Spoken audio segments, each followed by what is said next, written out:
Lepo pozdravljeni v oddaji In Vivo Veritas. Kot verjetno veste, vsaj zadnjih nekaj let, od leta 2020, sredi julija pogosto poslušamo, kaj se dogaja z Narodnim domom v Trstu. Če vas zanima podrobneje, seveda le posezite po knjigi Ogenj, ki je zajel Evropo, ali pa po njeni italijanski različici, ki je izšla nedavno. Danes pa bomo o Narodnem domu in dogajanju okoli njega spregovorili tudi na Megafon TV. Z mano sta namreč avtorja pričujoče knjige, in sicer izredni profesor dr. Borut Klabjan iz Znanstveno-raziskovalnega centra Koper in pa redni profesor dr. Gorazd Bajc z Filozofske fakultete Univerze v Mariboru. Lepo pozdravljena. Lep pozdrav. Torej, pravkar sta doživela prevod knjige, ki bi verjetno skoraj da že ob izidu morala iziti tudi v italijanščini. Veliko se nam zdi, da se govori zadnje čase o Narodnem domu, sama pa sta vendar zapisala v knjigo, da je pravzaprav o požigu zelo malo virov. Sta se zato odločila napisati knjigo?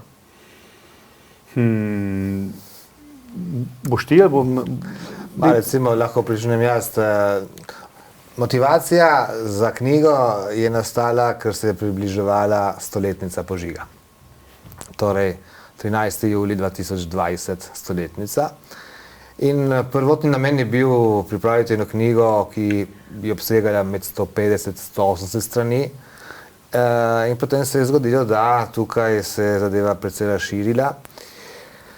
Virov o samem požigu, ni bilo veliko, ki so jih uporabili.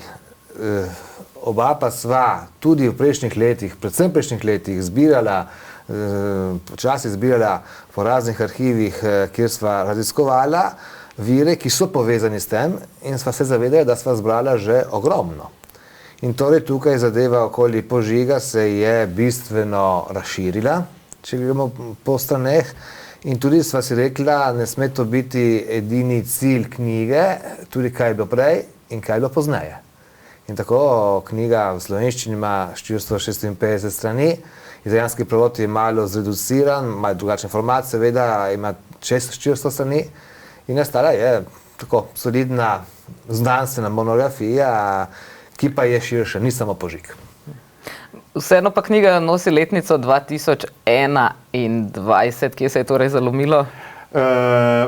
Ideja je bila, kot je povedal, da bi to nekako strnili v nek tak, bom rekel, omejen format. V resnici potem sva se prišla do zaključka, da to ne more biti to, in sva razširila. In vmes je, kot so zapisala v uvodu, je bilo časa še bistveno manj od tistega, kar zgleda potem na platnici, zato ker je vmes začela covidna kriza. In potem, ko je enkrat za resno zgodovinsko delo, je pač potrebno vsako informacijo preveriti v arhivu, na dokumentih, in to zelo detaljno in precizno. V Italiji je od konca februarja 2020 izbruhnila pač COVID, in naslednji dan, to je bilo na nedeljo popoldne, v ponedeljek je bilo že vse zaprto, to je konec februarja, takrat, ko je bilo pisanje še v teku. No, in takrat, kar naenkrat se je potem naše pisanje prekinilo, in v bistvu je bilo nemogoče knjigo zaključiti do tistega 13. julija 2020, ko so si nekako zamislila, da bi zaključila in bi išlo ob 100. obletnici. To je bilo seveda po eni strani manko, zato da pač knjiga ni šla na tisti dan, kar bi simbolno recimo veliko pomenilo. Po drugi strani pa se je to na dolgi rok, zdaj če s pogledom za nazaj, lahko rečem, da je to bilo v bistvu pozitivna plat celotne zadeve, zato ker sva lahko v knjigo potem vključila tisto vprašanja, ki so se postavljala, ki so prišla na dan, ko sva si sploh si jih nisva postavila, takrat, ko sva si nekako zamislila in postavila ogrodje in načrt knjige. In takrat so si pač po svojih uvidevnosti in po svojih zanimanjih postavljali nekatera vprašanja. Dejansko pa so se potem v tistih mesecih od začetka leta do okrogle 100. obletnice in celo po njej pojavilo in cel kup novih vprašanj, o katerih sploh si nismo mislili, da bi lahko dejansko nastala. In zato je bilo to nekaj, če gledamo na končni rezultat, potem bistveno boljše, da je knjiga išla leto kasneje. In potem po 2 letih še italijanska različica. Kajti to, kot sem rekel, lahko vsebuje en cel kup enih odgovarjanj, en cel kup nekih vprašanj, ki jih prvotno nisva nameravala načeti. Katera vprašanja, na primer? Recimo o samem, veste, v času, ko se je bližala 100. obletnica, to je bilo precej, bom rekel, sporno politično vprašanje.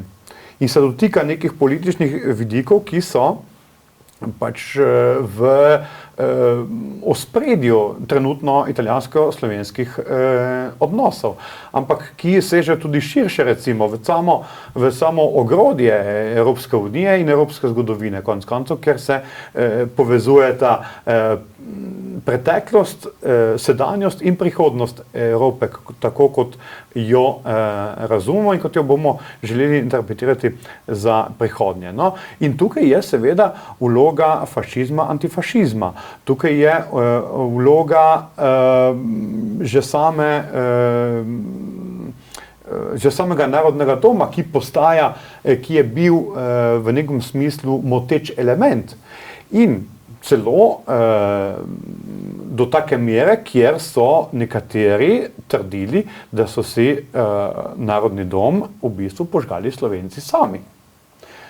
No, in zdaj seveda zato, da ti odgovoriš na take trditve, kot resen zgodovinar, moraš seveda vse to skupaj utemeljiti. In zato iskanje, brskanje in navajanje teh virov in analiza in konfrontacija s temi trditvami seveda zahteva svoj čas. In če nekdo, prostite za izraz, blekne nekaj takega, je seveda to traja sekundo, morda 2.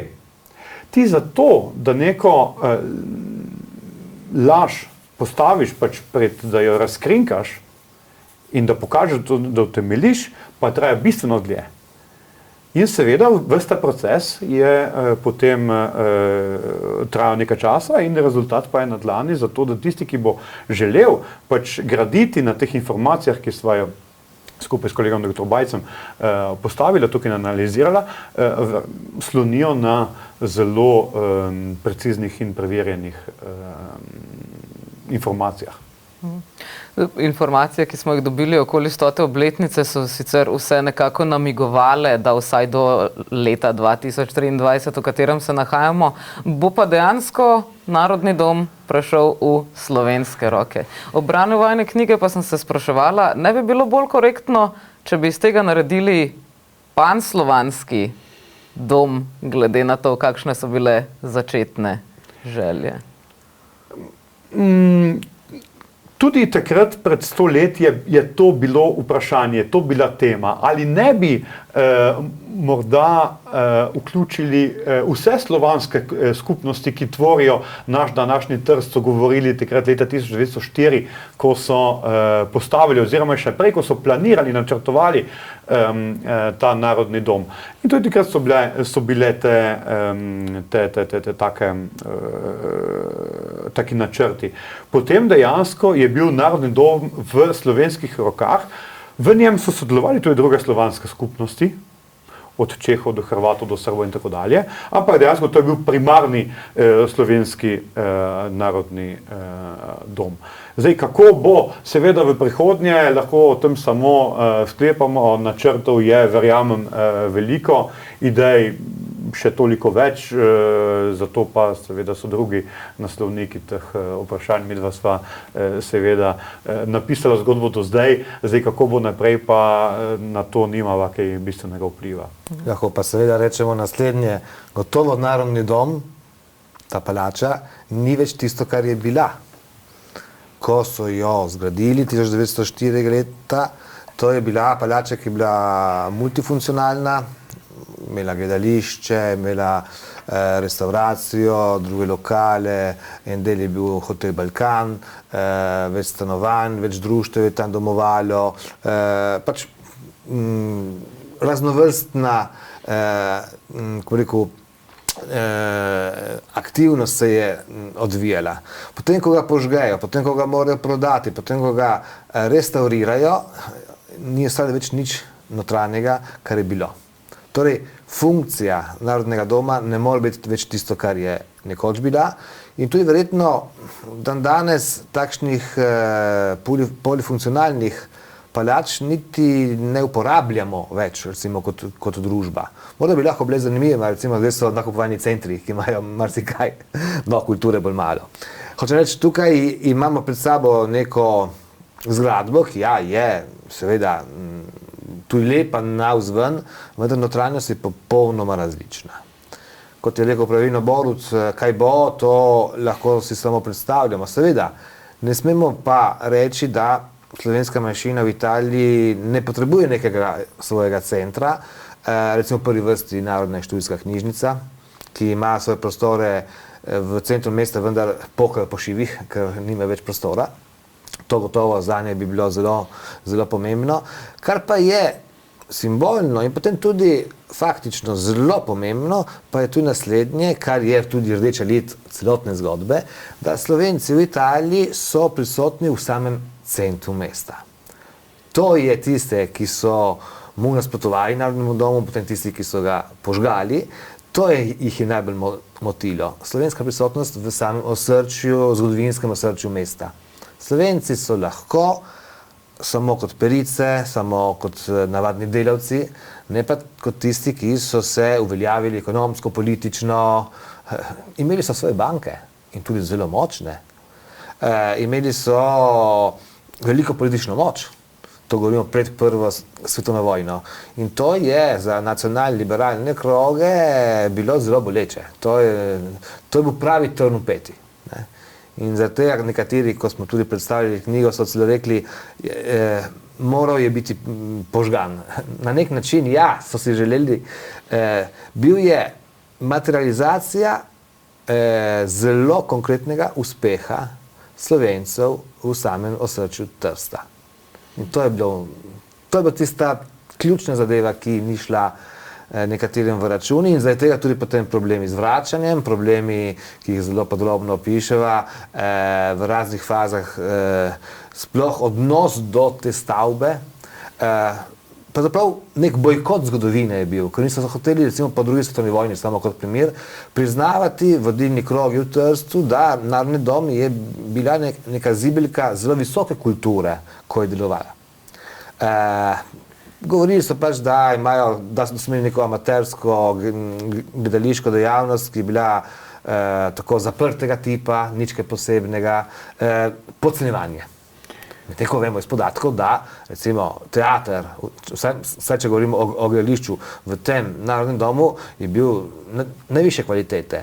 Sama zgradba, če mi dovolite še ta podatek, ki je zelo zanimiv, sama zgradba in gledališče je imela na strehi možnost delno streho tudi odpreti. Torej v toplih mesecih so lahko ob večernih predstavah, če ni deževalo, gledali zvezde. Za tiste čase je to bilo res nekaj izjemnega. Sama stavba, arhitekt Max Fabiani, je bila tudi načrtovana na takšen način, da je bila avtonomna v vseh smislih. Svoj agregat, recimo, so imeli, če bi tržaška občina prekinila recimo dobavo električne energije. Hotel je imel več kot 60 sob in že na začetku je imel več kot polovico, približno polovico sob, ki so imeli svoje kopalnice. Za tisti čas. Zato je tudi Max Fabiani dobil eno zelo prestižno evropsko nagrado. Govorimo o enem pravem biseru.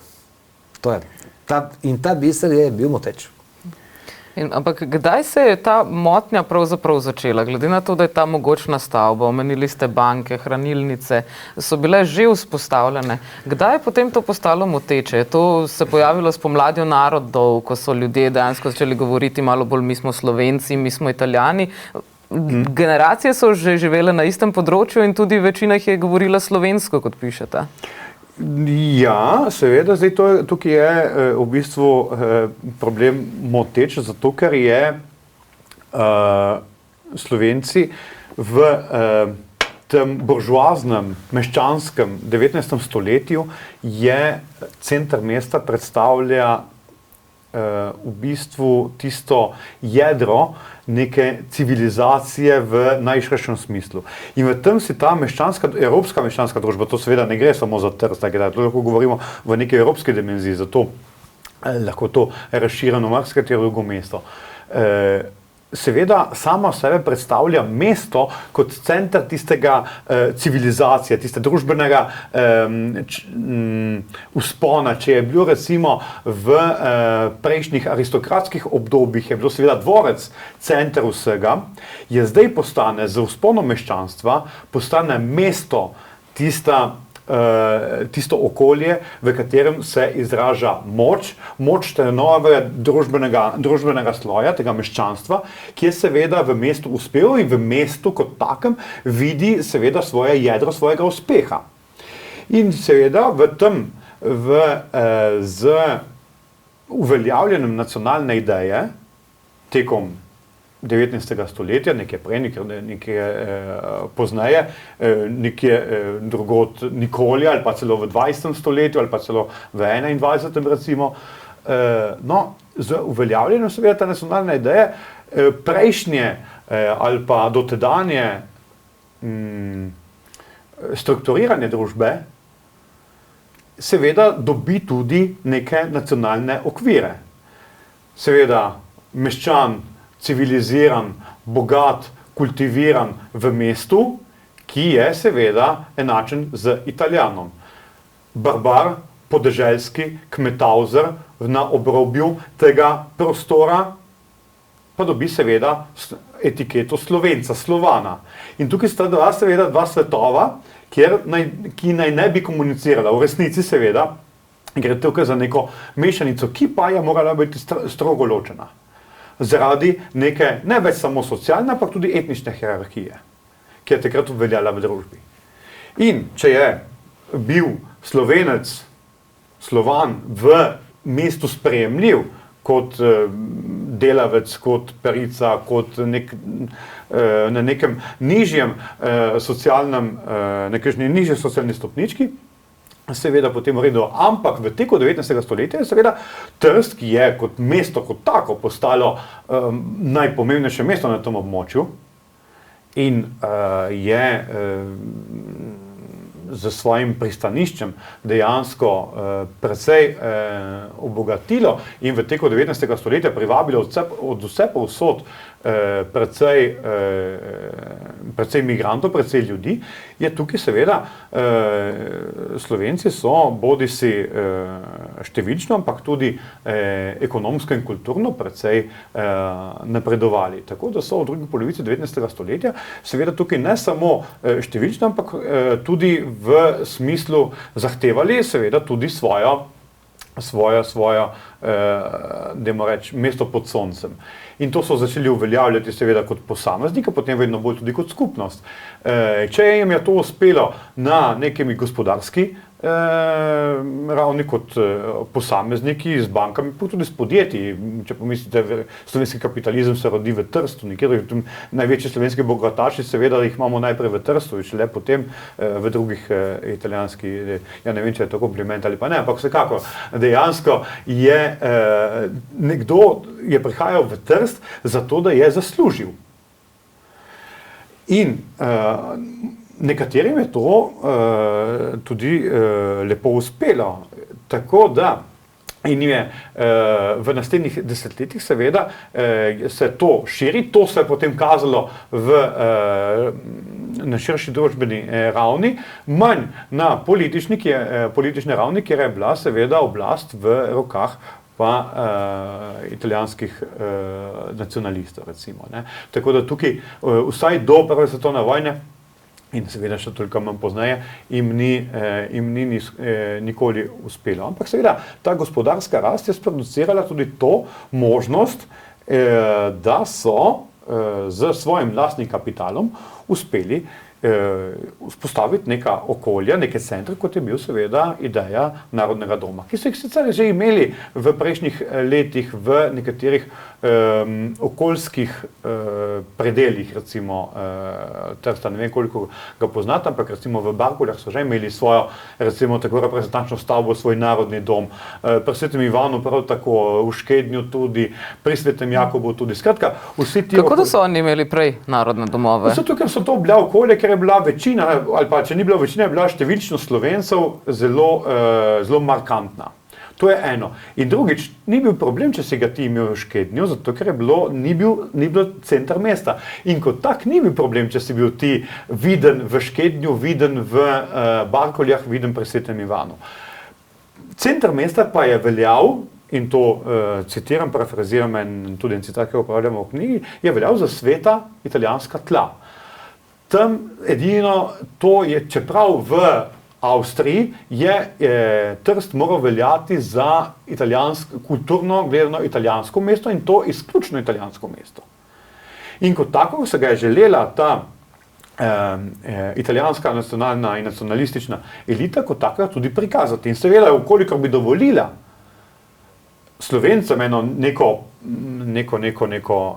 reprezentančno stavbo ali kako v samem središču mesta, je bilo seveda to moteče.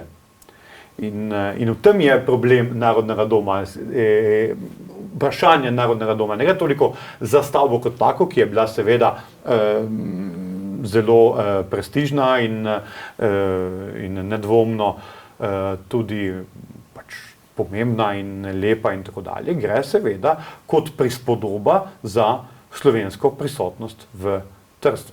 V tem največjem slovenskem mestu, konec koncev do predvčerajšnjem, do prve svetovne vojne je imelo dvakrat več Slovencev, kot je imela takrat Ljubljana. Ljubljana je takrat bilo, Trst je imel v začetku stoletja nekaj čez 200 000 prebivalcev, ter je bila tretjina recimo Slovencev, sem pa tja približno. Ljubljana je takrat imela ne 50 000 prebivalcev, tega polovica, mogoče približno je bilo Nemcev, zato Slovencev je bilo kakih 30 000, je polovica manj od tega, kar jih je bilo v Trstu. No, tako da ne smemo razmišljati v teh nacionalnih okvirih, v katerih smo žal danes omejeni, ampak če razmišljamo nekoliko širše, v neke prednacionalne okvire, ali pa preddržavne okvire, vidimo, kako so te zadeve dosti bolj fluidne, fleksibilne, kot jih recimo pojmujemo danes. Ravno v smislu nacije, države. Država je bila takrat druga, se pravi, Slovenci so bili pravzaprav Avstrijci takrat. So bili tudi kot Avstrijci moteči, ali je bil ravno ta slovanski predznak tisti, ki je bil moteč, češ Slovani so ščavi, sužni. Ja. Sam če se navežem še na to. Tukaj Avstrija v bistvu je bila en tak okvir, ki si je nekako sama kriva, se je sama zakuhala problem z svojimi narodi, z idejo, da bo zdaj delila svoje prebivalstvo, avstrijsko prebivalstvo, na razne po njihovi seveda jezikovnih sposobnostih oziroma po pogovornem jeziku. In seveda to ni trajalo dolgo, ko se je pogovorni jezik seveda prelevil v neko nacionalno etiketo. In ko so dunajski uradniki iz nekega relativno nedolžnega vprašanja, kateri je vaš pogovorni jezik v vsakdanjem življenju, iz tega seveda v tem nacionalnem kontekstu in naraščajočih nacionalnih tenzijah to postalo potem sinonim za nacionalno etiketo. In zato v 50., 60., 70. letih 19. stoletja, v teku 20., 30. let, v bistvu to postane potem referendum zdaj za enega, zdaj za eno, zdaj za drugi narodnost. Ker so potem posamezne nacionalne skupine začele to izkoriščati zdaj za ene, zdaj drugemu v prid. To ta Avstrija ali pa Avstro-Ogrska, to je tisti skupni dom. Saj tudi Slovenci so bili vsi, razen 1866 beneški Slovenci, ki že prijo pod Italijo, ne, razen njih. Vsi Slovenci so bili skupno v tem skupnem domu. In ta skupni dom potem se med prvo svetovno vojno ruši in se zruši. In ko je jasno, da se bo zrušil in da tudi zavezniki so za to, da se zruši, ker šele v zadnjem letu vojne, leta 18, so za to, vsi začnejo vihati glavo, mi bomo tu, Italijani mislijo, tu bo Italija, Slovenci, tu bo nova jugoslovanska država in so bili v to prepričani. In recimo je zelo emblematično, da zadnjega maja 1918, še med prvo svetovno vojno, imajo eno veliko manifestacijo, ker je prva obletnica te Majniške deklaracije. In kdo pride kot častni gost? Ravno tisti, ki je to Majniško deklaracijo na Dunaju prebral, Anton Korošec. In kje je oder vsega tega? Narodni dom. In ko ga povabijo, in tudi ko povabijo preko časopisa Edinost, da se ljudje udeležijo, prepolni bo Narodni dom, so besede zelo jasne. Mislim, pokažemo, da je tukaj bodoča Jugoslavija. In v enem pač govoru, ki čeprav je deloma okleščen zaradi tedanje cenzure v Edinosti, ki lahko preberemo Josipa Vilfena, ki bo lider Slovencev v Trstu, on pozdravi Korošca kot apostol Jugoslovanov ali pa jugoslovanstva. Tedaj so avstrijske oblasti se bale, da bo lahko prišlo do kakšnih naredov, do tega ne pride, so pa se teh besed zelo dobro spomnili italijanski nacionalisti in jih potem po vojni tudi v svojih dokumentih vidimo, da jih ponavljajo. In potem, ko proti koncu 20 let ukinejo društvo Edinost, ponovno citirajo te besede. Ni to nekaj naključnega. Je pa res, dokler je Avstro-Ogrska, so se niso imeli radi in so se tudi, bomo lahko rekli, tudi fizično kdaj pretepli, vendar do največjih ekscesov ni prišlo.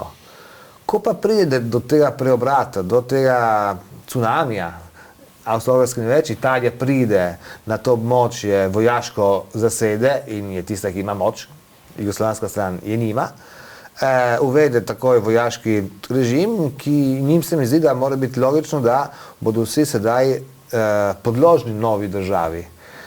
Medtem ko med Slovenci ni bilo tako. Tisti, ki so pripadali temu društvu Edinost, narodnjaki, če lahko rečemo, ali pa recimo tudi tisti, ki so pripadali katoliškemu taboru, oni so še vedno upali, da bo prej slej prišlo do pravične razmejitve. Je pa tukaj še tretji pol, ki je, in je tudi nujno, da ga omenimo, ker tudi sva o njem v knjigi pisala. Kaj pa tretji pol v smislu tistih, ki so bili levičari, marksistično usmerjeni, rečemo levičari, socialisti in tako dalje. Tu se vidi, da niso tudi vsi Slovenci tako radi sprejeli Narodni dom, ker so ga videli kot meščanskega. Oni imajo svoje prostore, kjer imajo recimo možnost združenja Ljudski oder, se imenovalo. Recimo znani največji pisatelj Ivan Cankar, ko pride v Trst med prvo vojno, imate svoje velike in znane govore, jih nima v Narodnem domu. Jih ima v tem Ljudski oder. In tudi ko pride do požiga leta 20, pisanje recimo njihovega glasila Delo, ki se je imenovalo, oni pišejo, seveda se zgražajo, vendar oni ocenjujejo zadevo, to sta dva nacionalizma, ki sta se med sabo sprla in je prišlo do te katastrofe. Vendar mi moramo gledati drugače na zadeve, mi moramo prepričati ljudi, da to vodi samo v pogubo, moramo se boriti za drugačen svet. Tako da tudi ta mit, da je bil Narodni dom samo za vse Slovence, tudi ne drži. Vse tudi logično. Vse tudi nekaj anekdot iz italijanskih policijskih dokumentov smo recimo zapisali, ker so seveda po prvi vojni italijanska policija in tajne službe so zelo pozorno sledile, kaj se dogaja v Narodnem domu, so med drugim recimo enkrat zapisali, da je bila ena predstava, kjer je recimo kjer so pač nekateri od zunaj prišli, Slovenci, levičarskih idej in so razgrajali in ljudje so jih spodili. Že to kaže, da je bila zadeva dosti bolj pisana, ni bilo črno-belo. Ta naša zgodovina ni bila nikoli črno-bela. Bila je zanimiva, ker ni bila linearna in tudi prav, da je tako, ker življenje ni linearno.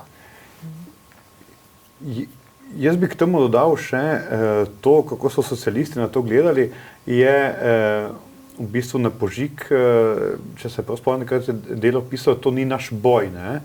Dajmo čuvati našo krizo, ker bodo prišli drugi pomembnejši boji, to sta dve buržoaziji, ki se med seboj borita, to ni naša stvar. Mi socialisti se temu, zdaj nas ne zanima kateri, nacionalizem je, to je vse skupaj ena nacionalistična blodnja, ki se nas ne tiče. Ne? Kako so se zmotili, se je kmalu pokazalo, zato ker so to nasilje, ki je prizadelo Narodni dom, seveda je malo pozneje, je ta fašistična moč rasla kot pošast v bistvu in se z vsako žrtvijo postajala močnejša. In zato po Narodnem domu so seveda bili na vrsti socialisti. In tudi njih so, kljub temu, da so imeli v Trstu eno ogromno bazo in so bili tudi številčno močnejši od nacionalističnih taborov, zdaj se lahko to italijanski, slovenski ali takoli, ampak dejansko je bil delavsko gibanje in socialistična stranka v Trstu dejansko zelo številčna, dobro organizirana in zelo močna, ampak je seveda potem pod pritiskom oblasti in pod udarci nacionalistov in nastajajočih fašistov v bistvu podlegla. Pravzaprav, torej Prva svetovna vojna je bila tista, ki je nekako še dodatno zanetila vrenje. No, prav gotovo je zanetila vrenja, še bolj kot drugega je pripomogla k temu, da se je okvir popolnoma spremenil. Zato, ker če so bile ta politični boji v prejšnjem imperialnem okviru nekako, je bil prav ta imperialni okvir tisti, ki je te politične boje nekako uspel ublažiti, potem tega ni bilo več in dejansko je to območje zasedla ena stran, ki se je potem omogočila, da se je zgodilo to, kar se je. Požig Narodnega doma, ki pa je, tukaj seveda spet ne gre samo za požig ene stavbe, ki je lahko lep in je lahko dramatičen, ampak ne gre za požig ene stavbe. Gre seveda za prispodobo, za simbol, kako nastane na tem območju, kako se fašizem poveže z nacionalizmom in irredentizmom in kako na dolgi rok v bistvu uspe prevladati in zatreti to neko večjezično, večkulturno, multietnično okolje, multietnično družbo habsburškega Trsta. In to se dobro pokaže prav kot in Narodni dom je tisti dogodek, ki simbolno da krila temu gibanju, ki potem preplavi seveda ne samo Trst, ne samo to naše severnojadransko območje, ne samo Italijo, ampak celotno Evropo.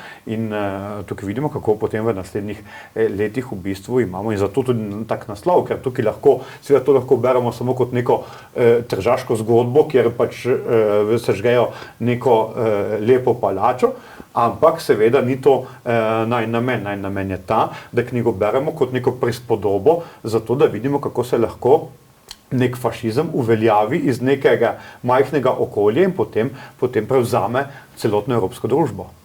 Ja, sej pravzaprav ravno v knjigi pišeta o večjih požigih, pravzaprav, če smo natančni. Ja. Poleg tega pa pravzaprav zapišete tudi, da sta bila 3. in 4. avgust 1919 pravzaprav uvertura v požig Narodnega doma. Kaj se je takrat zgodilo? Ja, takrat so bili v Trstu veliki neredi. Pričnejo se ravno med delavskim razredom socialisti in nacionalisti, fašistov je bilo bolj malo. Je trajalo 2 dni in med drugim tudi pride do Narodnega doma, tudi udrejo vanj, gredo v knjižnico, ki je bila zelo bogata, zmečejo na cesto knjige in jih zažgejo. Ni samo ta fakt, tudi 2 osebi v mestu pomreta, veliko aretacij. Dejstvo je, da takrat se, in so tudi parlamentarna vprašanja, ki pride torej do Rima, se pojavi ena specifika, ki je potem zelo značilna tudi leto pozneje, leta 20. In sicer, da je vsaj en del oblasti v obliki recimo vojakov oziroma drugih pripadnikov sil javnega reda, ki pri teh naredih sodelujejo. Takrat to seveda utišajo, tudi leto pozneje utišajo te obtožbe o soodgovornosti oblasti. In pri tem je tista velika tragika, ki je tudi Borut rekel, pravzaprav tedanje italijanske oblasti in bi lahko ne preprečijo širitev te pošasti, črne pošasti fašizma. In tukaj v Trstu pa leta 20, ta najpomembnejši znani požig, to je pomenil tisti prvi pravi moment, ko fašisti vidijo, kaj lahko vse storijo. Ker nihče jih ne ustavi, eno soodgovornost je, in tudi ljudje, mase, jim tudi sledijo. Samih fašistov, ki so zadevo konkretno zakuhali, je bilo bolj malo. Ne govorimo o več 100 fašistih. Udrejo v samo stabu leta 20, 50 oseb približno. Pa celo okolje je njim, ko rekel, naklonjeno in kot nalašč. In to je tisti ogenj, ki potem zajame Evropo, ker vemo potem, kako se ti totalitarizmi. Leta 19 je ena perfektna generalka. To vidi, da se da. Gotovo, tukaj je tudi dosti več vzrokov, zakaj leta 20 potem pride do tega požiga. Vi ste pravilno rekli, ni bil niti edini. Povemo za poslušalce in poslušalke, da tistega 13. julija 1920 pride do požiga Narodnega doma. A istočasno v istem večeru pride do drugih 20 napadov na druge ustanove, simbolne ali pa tudi zelo konkretne slovenske in deloma tudi slovanske ali jugoslovanske prisotnosti v Trstu. To so nekatere druge banke, prostori nekaterih odvetniških pisarn, nekateri gostilni oziroma lokali. To je vsega skupaj z Narodnim domom 21 napadov. Tu se zadeva ne konča. Naslednji dan, 14. julij leta 20, je požig v zelo podobni dinamiki v Pulju Narodnega doma. In potem se v naslednjih dneh še razširi to na druga istrska mesta. To ni bil samo izbruh enega ljudskega besa, kot so potem pisali v dokumentih samo proti Narodnemu domu. Tu jasno je, da je bilo dosti večje. Če upoštevamo tudi, in tudi v knjigi opišemo tole, da nekaj dni pred tem požigom je na nek način tudi javno mnenje bilo pripravljeno. Ker časopisi pišejo o eni veliki slovanski nevarnosti, o tem, kaj se bo zgodilo. En leitmotiv je ta, Narodni dom kot simbol enega podtalnega delovanja, da bodo oni ne vem kaj zakuhali proti Italiji. Tudi to analizirava, tudi te obtožbe, češ da v Narodnem domu je bilo veliko smodnika, orožja in tako dalje, tudi dokaževa, da je to bilo nemogoče, oziroma potrjuje tudi teze nekaterih, ki so o tem že pisali, dodava še veliko več drugih argumentov, ali pa, da recimo nasplošno jugoslovanska stran naj bi ogrožala italijansko. Ravno nasprotno. Že ko nastane Jugoslavija konec leta 18, Italija prične takoj z podpihovanjem nekaterih krogov v tedanji Jugoslaviji separatizma, predvsem hrvaškega separatizma, poznaje tudi makedonskega. Italija tukaj, kaj se zgodi, vi, ki so rekli prva svetovna vojna? Zgodi se nekaj zelo velikega, kar italijanska stran ni računala. Med prvo svetovno vojno se postavijo temelji za konkurenta na Jadranu. Nastane nova jugoslovanska država, ki je konkurent. šibkejši, ima veliko problemov, mora se šele uskladiti, pa zelo se ni nikoli, če lahko rečemo, definitivno, pa vendar je nek konkurent na Jadranu, ne? In Italijo to boli. Italija s tem tudi ne dobi vse tisto, kar si pričakuje od obljub med prvo svetovno vojno strani zaveznikov, ne? Te obljube zaradi tega tudi vstopilo vojno. Ali pa lahko rečemo, naša interpretacija je najina in tudi več drugih eminentnih zgodovinarjev, da je to izjemno dober izgovor, da stalno tukaj netijo neko napetost in tukaj pokaže mišice. Beograd, Jugoslavija, deloma se tukaj postavi, ne pa popolnoma. Ni bila to prioriteta za Beograd.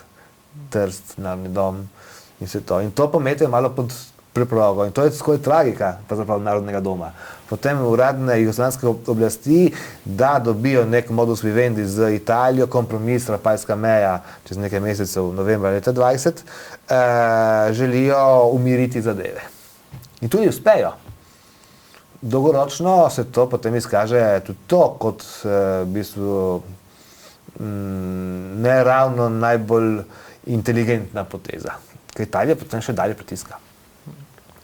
Če mogoče potem malce preskupčimo ta, da ne rečem, sočni del samega zažiga, kdaj pa je potem Narodni dom pravzaprav sploh bil sankcioniran, kdaj je bil sploh postavljen nazaj v neko uporabno stanje?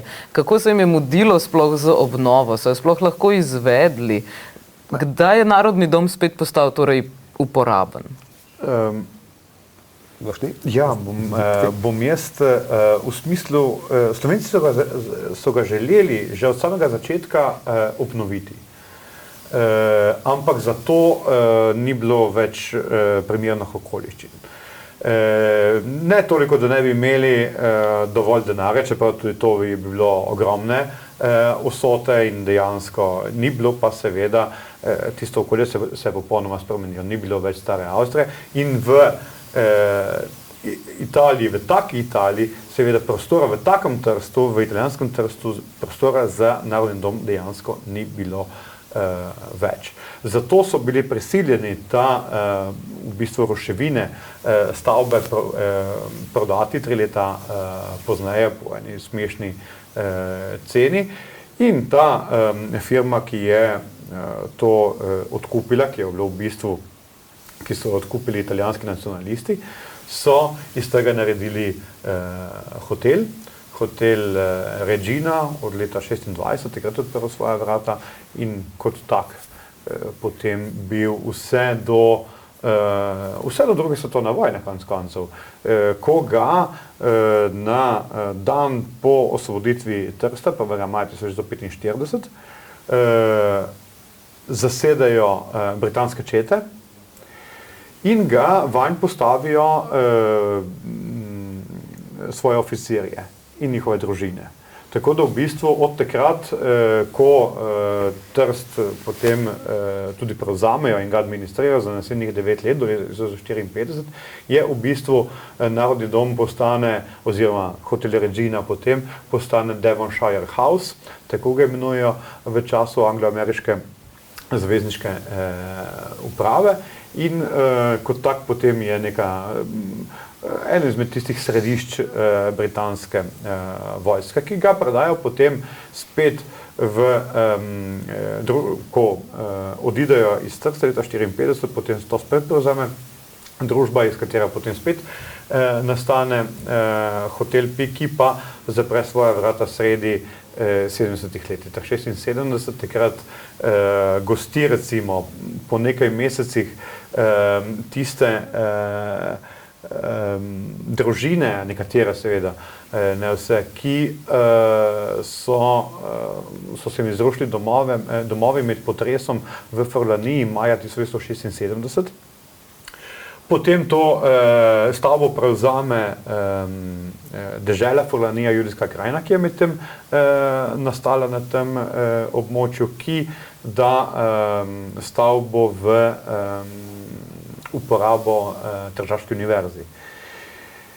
In v bistvu, ki jo zaseda vse od danes, tam je zdaj fakulteta za prevajalce in tolmače in to je pred 2 letoma, pred 3 leti, leta 23 smo že, ja. Pred 3 leti v bistvu prešlo v last fundacija Narodni dom, to je neka fundacija, ki jo sestavljajo različni subjekti, strani slovenske manjšine, ministrstva in tako naprej. In zaenkrat pa še vedno je v njej fakulteta Tržaške univerze, tako da koliko in kaj bo v njem nastalo, je vprašanje, ki bo še kar nekaj časa, po mojem, bo trajalo, pa ne bomo o tem zvedeli. Ja, vsaj še 10 let, kot pravi zadnja pogodba, se mi zdi. Ja, takrat, ko je šla knjiga prva slovenska, 2021, so takrat napovedala, v bistvu citirala to, kar pravijo drugi, zato ker mi dva nimava tistih znanja, da bi lahko napovedala, koliko časa bomo potrebovali, ampak takrat so citirala poznavalce, ki se s tem ukvarjajo, da to bo najmanj 10 let trajalo, preden se bodo lahko Slovenci vselili v ta prostor. Takrat so se nama nekateri imeli za prevelike pesimiste. Zdaj zgleda, da se nekaj sicer premika. Letošnji obletnici so tam odprli neko novo muzejsko zbirko. Tako da po eni strani je Porsimove, kot so rekli že pred desetletji in stoletji, ampak je se pa nedvomno, da stvar bo še nekaj časa trajala. Ampak verjetno pa bo tudi še nekaj časa trajalo, če sploh bo prišlo do tega, da bi se spet postavilo toliko ljudskih domov. Verjetno so tisti ostali domovi v Trstu že izginili in ni ideje, da bi se vrnili. Zdaj tako je. Slovenci so imeli nekaj svojih narodnih domov tu. Prvi 1897 je ta v Barkoljah, ki je Boris že omenil, in potem so imeli še nekatere druge. Po prvi svetovni vojni, po tem požigu leta 20, naslednje leto požgejo fašisti in nihče jih ne aretira, nihče se jim ne postavi po robu, 3 druge narodne domove, pri Svetem Ivanu, v Rojanu in v Barkoljah. Po koncu druge svetovne vojne, ko končno pride do osvoboditve, jugoslovanska stran si želi dobiti nazaj te nepremičnine in tukaj so veliki problemi. Je pa leta 1954 z Londonskim memorandumom, ko se končno Italija in Jugoslavija domenita glede meje, tudi bilo rečeno, da Italija bo dala en finančni vložek za zgraditev enega novega doma, kulturni dom, ki potem nastane leta 1964. Zanimivo, ne prav v centru mesta, ker mora biti izven centra mesta, to je ključno. In pa, da bo prišlo do vrnitve Svetovanskega narodnega doma in da bodo poiskali eno alternativo za tega v Rojanu, ker tam stavba je bila na tem, da se bo skoraj zrušila, Tržaška občina je tam želela tudi postaviti eno novo cesto, da bodo poiskali neko alternativo.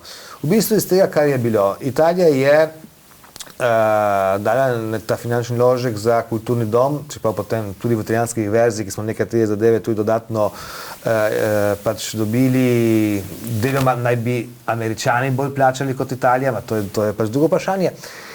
Svetovanskega ni vrnila, namesto Rojanskega so poiskali alternativo in so dobili to na občinah, in sicer prosvetni dom na občinah. V naslednjih letih na slovenski strani seveda med drugimi težavami po potrebi po eni globalni zaščiti so Slovenci seveda zahtevali marsikaj, tudi to, kar jim je fašizem odvzel, vendar enih pravih velikih zahtev za narodni dom tega ni bilo. Pravzaprav največ glede Svetovanskega, in to vezano leto 1954. In tu se je vedno zataknilo, dokler ni prišlo leta 2001 do izglasovanja zaščitnega zakona. V 19. členu govori o 3 domovih. O Svetovanskem, o tem v Gorici, ki je tudi Max Fabiani projektiral trgovski dom, in narodni dom. tu piše, da bo dobila v dveh besedah Slovenska narodna skupnost v uporabo. Tu leta 20 je prišlo do ene velike spremembe. Za Narodni dom osrednji ni več samo uporaba, je lastništvo. Zaradi tega je ta fundacija. Medtem ko trgovski dom v Gorici in Svetovanski, to pa bo v uporabo. Trgovski dom v Gorici so deloma prenovili, tudi zelo lepo, in deloma je že tudi en del knjižnice, ta Fajglova knjižnica, kjer spada vse skupaj pod Narodno študijsko knjižnico, zelo lepi prostori. Svetovanskega so skoraj do konca prenovili, pravzaprav so na novo, stavba je tudi razpadala, ostali so glavni recimo zidovi. Mislim, da bo tudi zelo zanimiv center tam nastal in zgleda, upamo, da bo vsaj do konca leta tukaj prišlo do otvoritve ali pa z začetkom naslednjega leta. To je recimo je v grobem to in tudi recimo tu so zelo hitro pohiteli, ko so začeli gradnje. Jaz sem tudi iz Svetega doma in sem opazoval, da tukaj ni bilo zalačevanj. Zdaj izgleda, da je za zalačevanje ali pa nek dvom glede denarja, glede opreme. To pustimo se presenetiti. Narodni dom, glavni narodni dom, o tistem centru, najbolj tudi simbolnem, tukaj konkretno, zelo konkretno, morajo prej preurediti na drugo stavbo, Gregoreti 2 se imenuje, ali pa tako mu pravijo, kamor se bo ta visoka šola za prevajalce preselila. To je, morajo tam popraviti, verjetno tudi sanirati, si predstavljam, in še tedaj bo na razpolago celoten dom za Slovensko narodno skupnost. Nekaj prostorov sicer je bilo že dano, nekaj spodnjih prostorov, en del je potem nastala ta sekcija za mlade bralce Narodne študijske knjižnice, ki je bila po mojem mnenju zelo lepa novost in tudi so se ljudje navadili hoditi v Narodni dom. Ne samo študenti te šole, tudi navadni ljudje, starši z otroki, pa none z otroki, in zelo zanimivo so to tam postavili. In sedaj je tale razstava, firma Stik, si jo moram še tudi osebno pogledati. Počasi gre, vendar z razliko s tem, kar je bilo nekoč gotovo, so to veliki koraki, to ne moramo reči, da ne. Je pa tudi res, da sama narodna skupnost slovenska ni več tista, kar je bila. Nima več recimo tisto, kar je imela po drugi svetovni vojni, tudi z pomočjo seveda Jugoslavije, je imela neko finančno moč. Imela. Tega nima več. Tu je obubožana, ker mi vemo tudi iz zgodovine, če ne bi imeli Slovenci v Trstu svojih bank, takrat 1904, sploh ne bi kupili tiste parcele. Tisto parcelo potem, to kot zanimivo, sem vrnil ta flashback nazaj. Narodni dom je zgradila ena posebna firma slovenska, Martelanc iz Barkovelj. Ta firma je imela po nekaterih podatkih 1000, po drugih podatkih 2000, torej vsekakor veliko delavcev in nekateri so bili prav specializirani za to, da so postavili temelje pod vodo.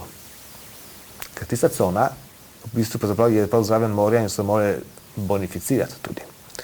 Torej, Slovenci so imeli tudi takšno firmo, tako močno glede gradbeništva. To niso bile mačje solze. Tržaška hranilnica in posojilnica, ki je bila lastnica Narodnega doma, ni bila niti največja banka. Največja banka je bila Jadranska banka. Del kapitala je bil tudi recimo iz nekaterih bodočih potem delov bodoče Jugoslavije.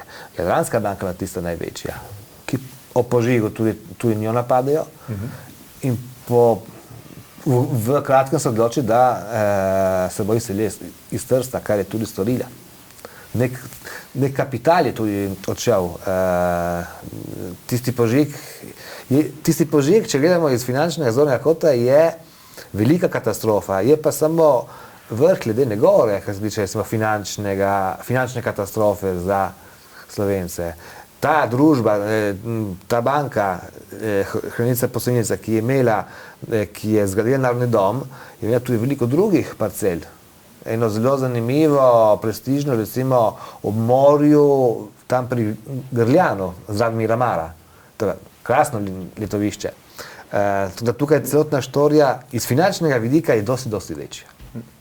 Ne samo parcelo, cel hotel s Ja, svojim hotel je- lastnim pomolom in tako naprej. Mislim, celotno to, kar vidite zdaj, Grljanska riviera, če tako imenujemo to, kar vidite tam, kjer se Kras spušča v morje, tam, kjer je lepa vida, recimo, no, to je bilo posesti v lasti Tržaške poslovnice hranilnice, recimo, ki je morala seveda vse to prodati, zato da je lahko krila in stroške oziroma ki so nastali z požigom.